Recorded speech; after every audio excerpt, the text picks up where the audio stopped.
Hi, I'm Danny Brown, and I'm the CEO of Myriad Real Estate Group. Today we're going to talk about winterizing your home in Phoenix.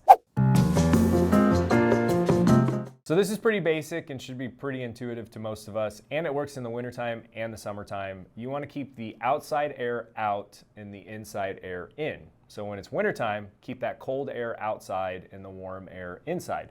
The best way to do that is to make sure that you have proper weather stripping on all of your doors. If you close the doors in the daytime and you can see daylight, you need new weather stripping.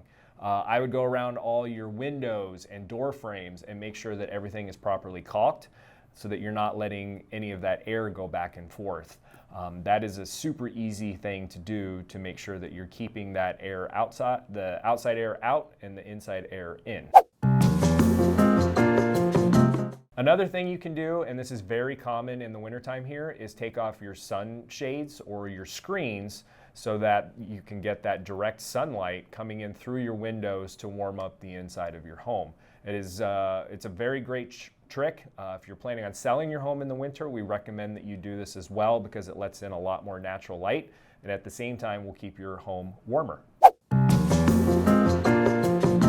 And then regardless of whether it's summer or winter, always have your HVAC system checked.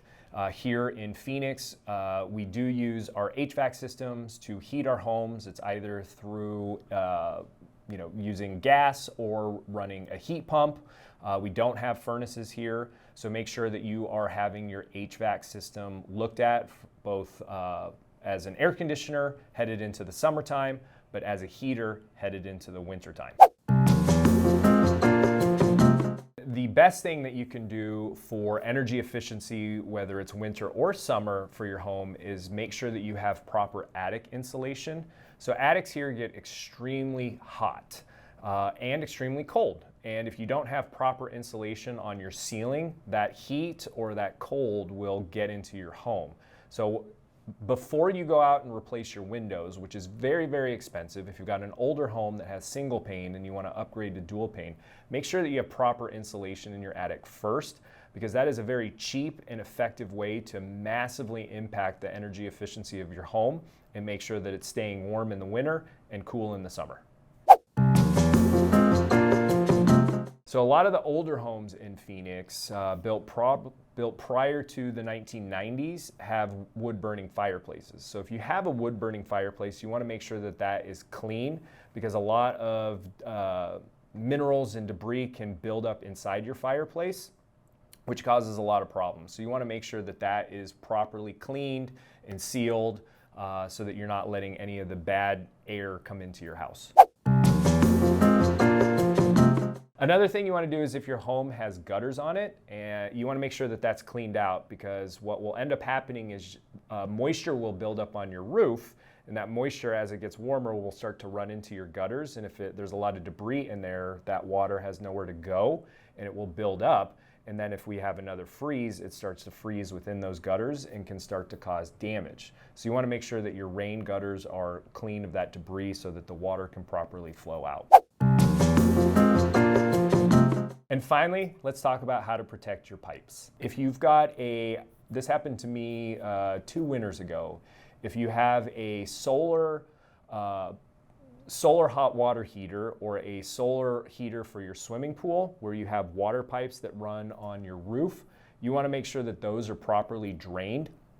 Those are plastic, and if the water is inside that freezes and then expands, because ice expands or water expands once it freezes, it can cause those pipes to crack and it will cause damage to those things, and it's very expensive to repair. So I found that out the hard way a couple seasons ago when we had a freeze, and the solar heater that I had for my pool, the water in there froze, cracked, caused damage, so that when that system started running, I had this massive pool of water running off my roof.